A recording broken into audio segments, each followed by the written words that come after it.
আজি ডিছকাছ কৰিবলগীয়া এমচিকিউখিনি হ'ব ফ্লুইড মেকানিক্সৰ থাৰ্ড পাৰ্ট। অলৰেডি দুটা পাৰ্ট ডিছকাছ কৰিছোঁ, সেইখিনি আপোনালোকে ডেছক্ৰিপশ্যনত ফ্লুইড মেকানিক্স প্ৰিভিয়াছ ইয়েৰ বুলি থকা প্লে'লিষ্টত গৈ ভিজিট কৰিব পাৰিব। আমি ডিছকাছ কৰি থকা এমচিকিউখিনি APSCৰ দ্বাৰা কণ্ডাক্ট হোৱা ডিপাৰ্টমেণ্টেল AEJE এক্সামত অলৰেডি আহি গৈছে। চ' এইটো এটা ইম্পৰ্টেণ্ট ছেশ্যন হ'ব। আজিৰ ফাৰ্ষ্ট কুৱেশ্যনটো হৈছে at mean sea level atmospheric pressure is mean sea লেভেলত এটমছফেৰিক প্ৰেছাৰ কিমান হয় আমাক সুধিছে। ইয়াৰ কাৰেক্ট এনচাৰটো হ'ব অপশ্যন ডি 1.05 ইনটু 10⁵ পাস্কেল। আপোনালোকে এটা বস্তু মনত ৰাখিব, যদি এইটো কুৱেশ্যনৰ অপশ্যনত বাৰ দিয়া থাকিলেহেঁতেন, ইউনিটটো যদি বাৰ হ'ল হয়, তেতিয়া আমি লিখিলোঁ হয় 1.05 বাৰ। ইয়াৰ পৰা আপোনালোকে গম পাইছে যে 1 বাৰ ইকুইভেলেণ্টটো কি হয়, 10⁵ পাস্কেল হয়। কেতিয়াবা এইটো 1.05 বাৰ নিদি চিম্পলি 1 বাৰ বুলিও অপশ্যনত দি দিব পাৰে, তেতিয়া আপোনালোকে 1 বাৰটো চুজ কৰিব। চ' আমি ক'ব পাৰোঁ যে ফাৰ্ষ্ট যিটো অপশ্যন আছে, ফাৰ্ষ্ট অপশ্যনটো ইনকাৰেক্ট হ'ব, কাৰণ এইটো 1.05 বাৰ হ'ব লাগিছিল। আৰু ছেকেণ্ড অপশ্যনটো যদি আমি চাওঁ, এইটো 10⁴ আছে, 10⁴ ঠাইত 10⁵ পাস্কেল হোৱা হ'লে আমাৰ এনচাৰটো হ'ল হয়। নেক্সট অপশ্যনটো আছে 11.23। এইটো অপশ্যন যাবৰ কাৰণে আপোনালোকে দুটা বস্তু মনত ৰাখিব লাগিব। আমি যিটো ষ্টেণ্ডাৰ্ড এটমছফেৰিক প্ৰেছাৰ আছে, তাক দুটা টাৰ্মছত আমি লিখিব পাৰোঁ। ষ্টেণ্ডাৰ্ড এটমছফেৰিক প্ৰেছাৰ, এটা হৈ গৈছে মাৰ্কুৰী আৰু ইটো হৈছে in terms of water.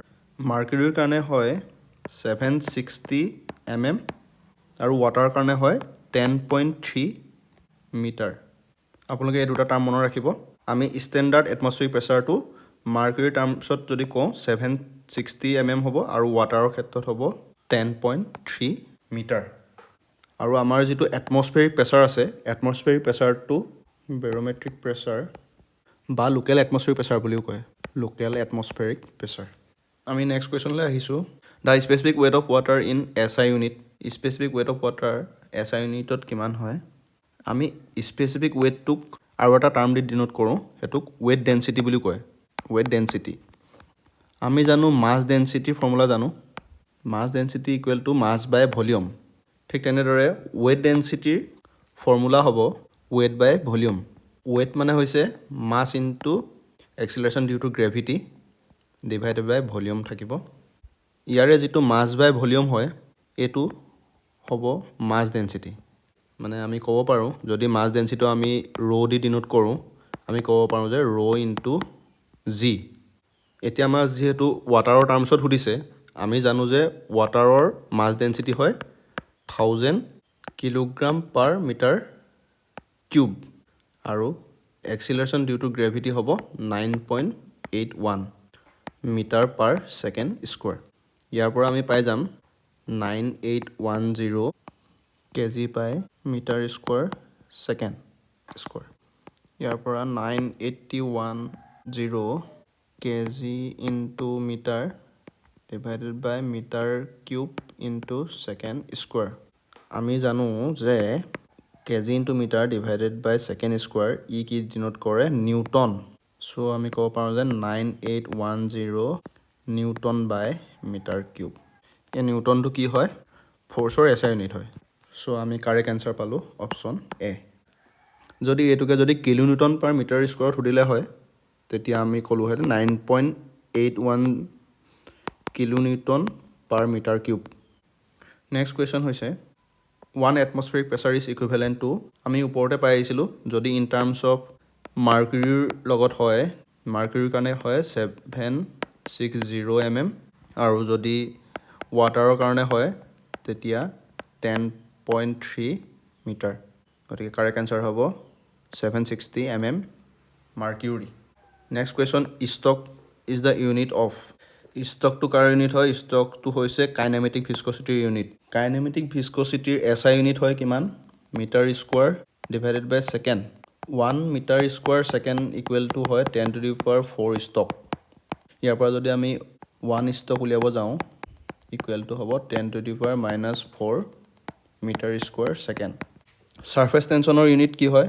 Force by length. ফ'ৰ্চৰ ইউনিট হয় নিউটন, লেংথৰ ইউনিট মিটাৰ, গতিকে নিউটন বাই মিটাৰ হ'ব ছাৰফেচ টেনশ্যনৰ ইউনিট।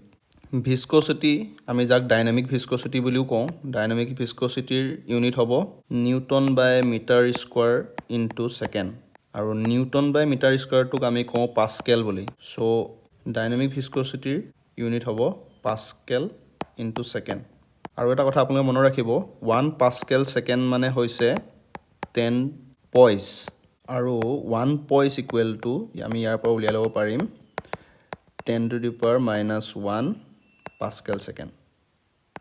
Next question হৈছে vacuum pressure is equivalent to আমি লাষ্ট ক্লাছত পাইছিলো আমাৰ এডাল absolute zero pressure line থাকে য'ত নেকি আমি কওঁ কি pressure equal to 0 হয় মানে rate of change of momentum যেটো আমি লাষ্ট ক্লাছত force বুলি কৈছিলো rate of change of momentum to 0 হয় আৰু তাকে আমি absolute zero pressure line বুলি কওঁ absolute zero pressure line ৰ ওপৰত আমাৰ থাকিব atmospheric pressure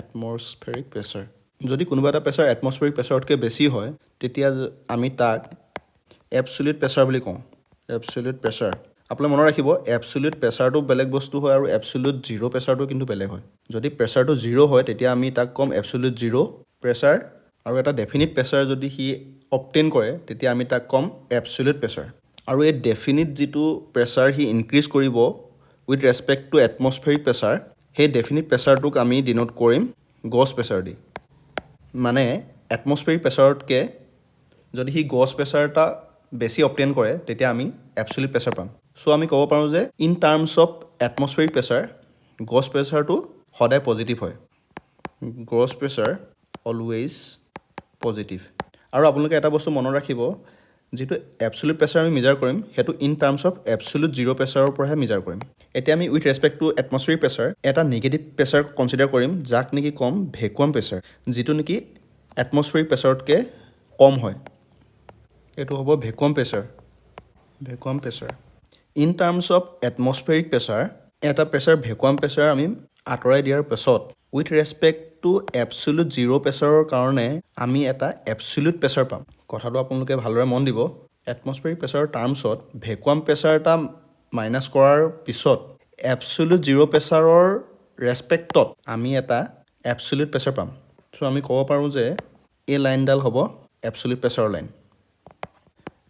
প্ৰেছাৰ লাইন ইমানখিনি ডিসকাশনৰ পৰা আমি এটা বস্তুই গম পালো যে atmospheric প্ৰেছাৰৰ লগত যদি গছ প্ৰেছাৰ প্লাস কৰোঁ গছ প্ৰেছাৰ তেতিয়া আমি absolute প্ৰেছাৰ পাওঁ আকৌ যদি atmospheric প্ৰেছাৰৰ পৰা ভ্যাকুয়াম প্ৰেছাৰ মাইনাস কৰোঁ তেতিয়াও আমি absolute প্ৰেছাৰ পাওঁ এতিয়া আমি এই দুটাৰ পৰা কোৱেশ্চনটো সলভ কৰিবলৈ চাওঁ 2 নম্বৰ অপচনটোত আছে atmospheric pressure minus vacuum pressure হয় absolute প্ৰেছাৰ যদি আমি absolute প্ৰেছাৰটো এফালে লৈ আহোঁ তেতিয়া কি হ'ব atmospheric pressure minus absolute pressure হ'ব vacuum pressure so option A will be the right answer আমি যদি অপচন সি টো নটিস কৰোঁ তেতিয়া দেখিম যে absolute pressure minus atmospheric pressure আমি অথনি ডায়াগ্ৰামত দেখিছিলোঁ যে যেটো absolute প্ৰেছাৰ হয় absolute প্ৰেছাৰৰ পৰা যদি আমি atmospheric প্ৰেছাৰ মাইনাস কৰি দিওঁ তেতিয়া আমি পাওঁ গছ প্ৰেছাৰ অপচন সি টোৱে আমাক কি দিব গছ প্ৰেছাৰ দিব